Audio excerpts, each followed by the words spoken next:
নমস্কার, আপনারা শুনছেন করকা কুর্চি ইন্ডিয়া। আমি তো তোমার চিরদিনের হাসি কান্নার সাথী। নির্মলা মিশ্র ও প্রদীপ দাশগুপ্তের অমর ভালোবাসার গল্প।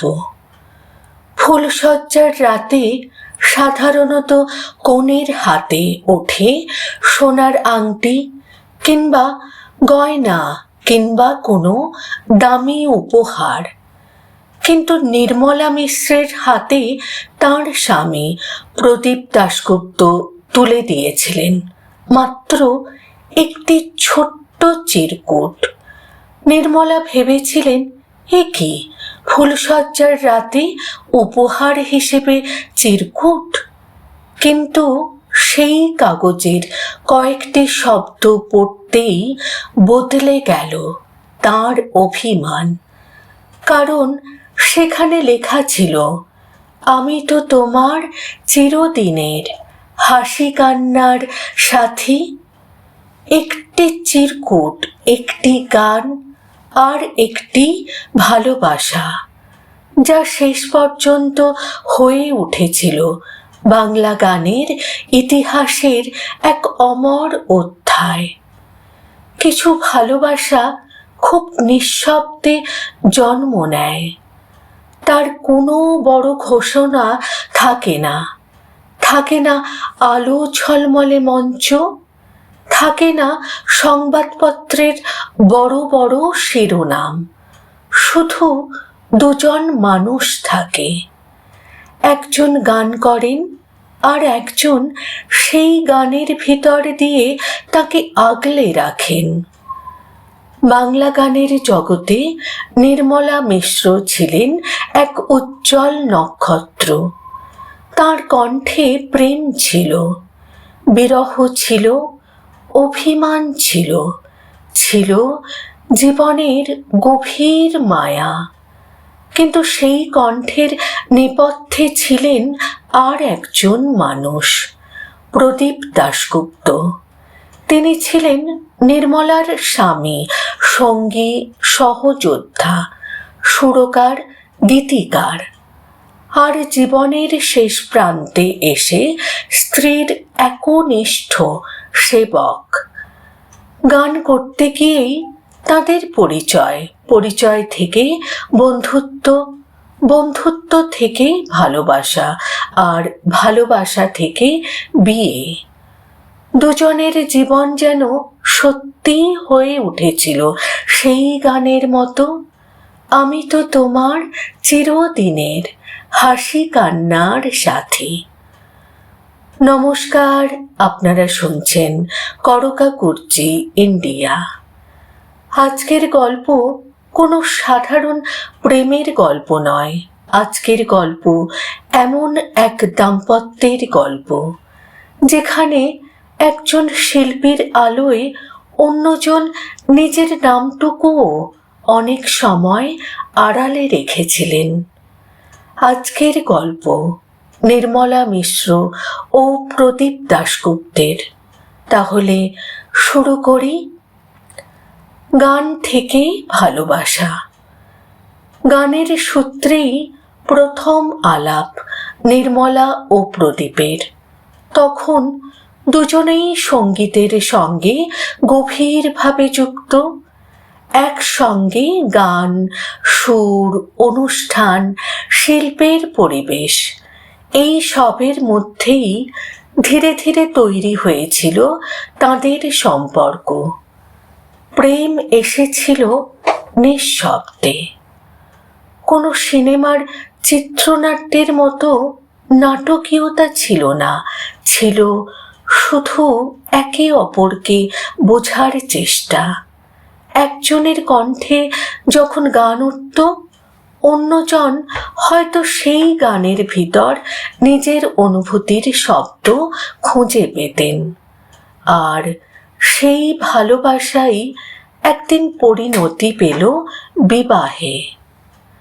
নির্মলা হলেন প্রদীপের জীবন সঙ্গিনী, আর প্রদীপ হয়ে উঠলেন নির্মলার জীবনের সবচেয়ে নির্ভরযোগ্য মানুষ।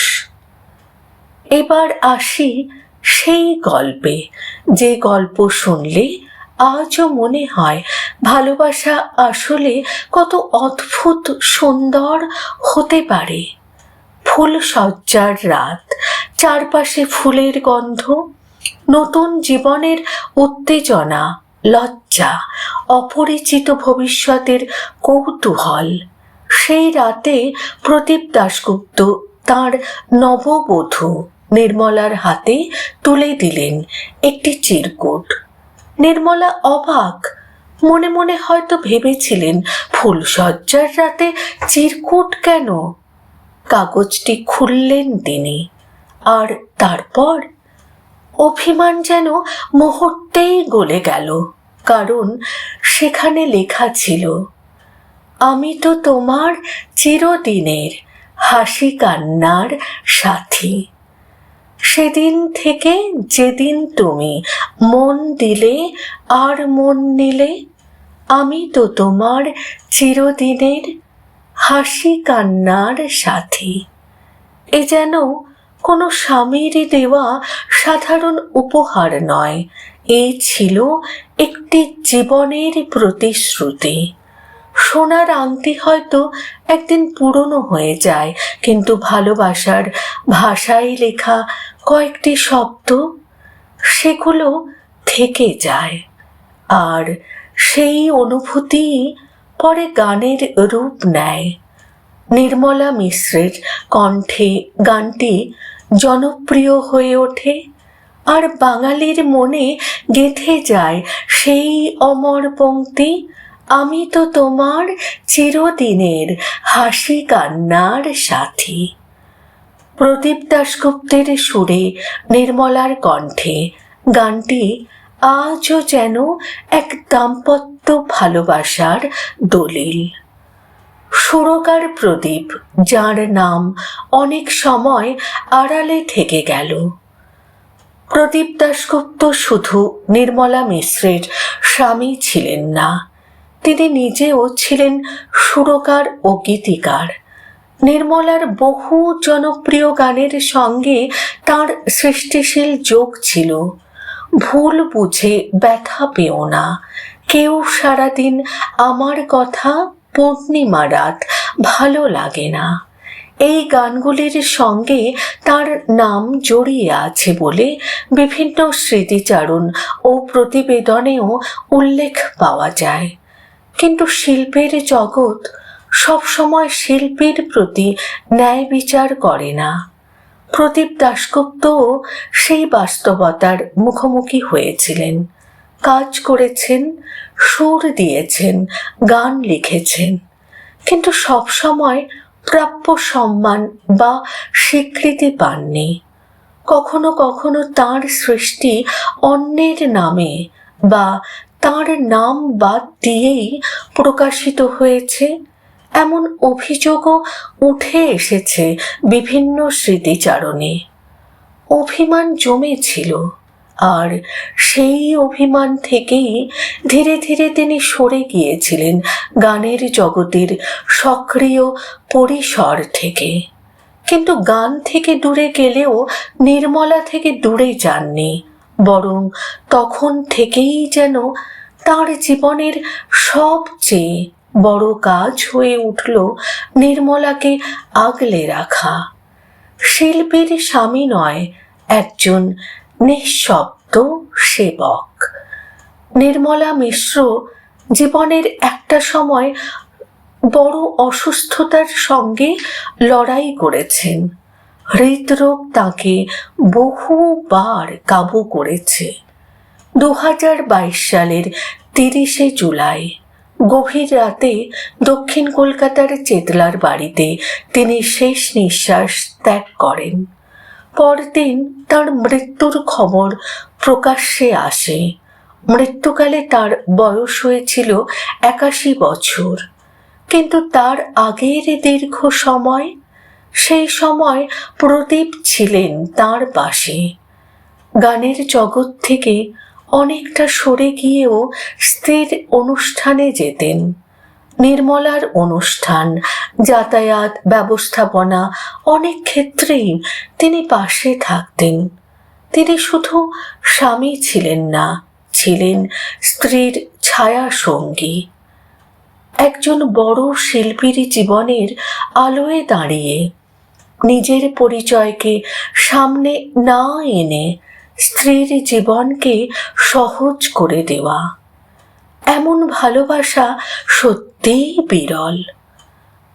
জয় আর জয়ী, তাঁদের সম্পর্কের মধ্যে ছিল মিষ্টি এক নিজস্ব ভাষা। প্রদীপ দাশগুপ্ত নির্মলাকে ডাকতেন জয়ী, আর নির্মলা স্বামীকে ডাকতেন জয়। কতটা সহজ, কতটা আপন ছিল সেই সম্বোধন। কখনো আবার মঞ্চে উঠে নির্মলা আদর করে স্বামীকে ডাকতেন বুড়ো।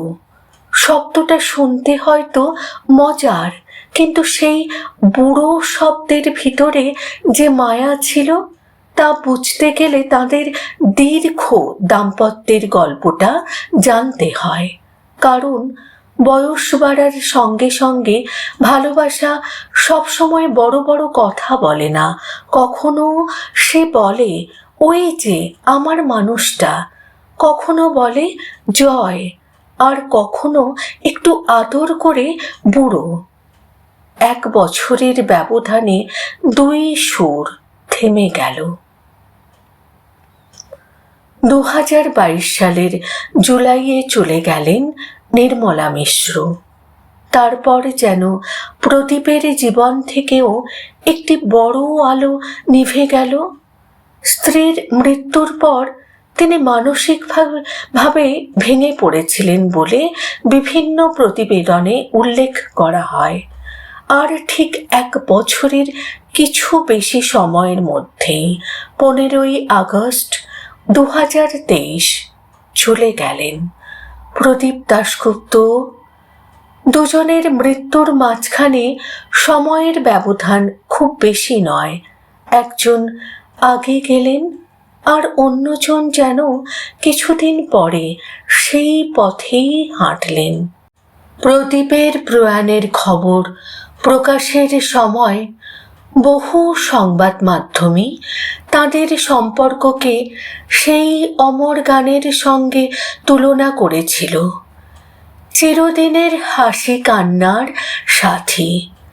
কি আশ্চর্য যে মানুষটি ফুলশয্যার রাতে লিখেছিলেন, আমি তো তোমার চিরদিনের হাসি কান্নার সাথী। শেষ পর্যন্ত সত্যিই তো তিনি নির্মলার সেই হাসি কান্নার সাথী হয়েই রয়ে গেলেন। জীবনে অনেক প্রেমের গল্প আমরা শুনি। কেউ প্রেমের জন্য রাজপ্রাসাদ ছেড়ে দেয়, কেউ প্রেমের জন্য পৃথিবীর বিরুদ্ধে দাঁড়ায়। কিন্তু প্রদীপ দাশগুপ্তের প্রেমের গল্পটা অন্য রকম। তিনি হয়তো বুঝেছিলেন ভালোবাসা মানে শুধু প্রিয় মানুষটির হাত ধরেই মঞ্চে ওঠা নয়।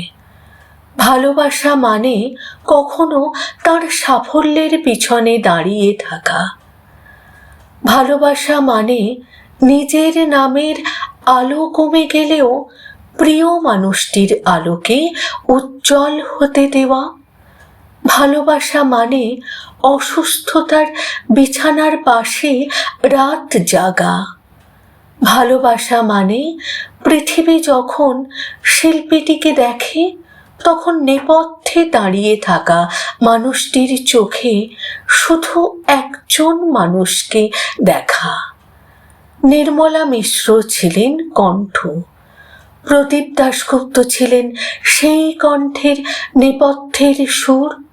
একজনের গান বাঙালির স্মৃতিতে বেঁচে আছে, আর অন্যজনের ভালোবাসা বেঁচে আছে সেই গানের কয়েকটি শব্দে।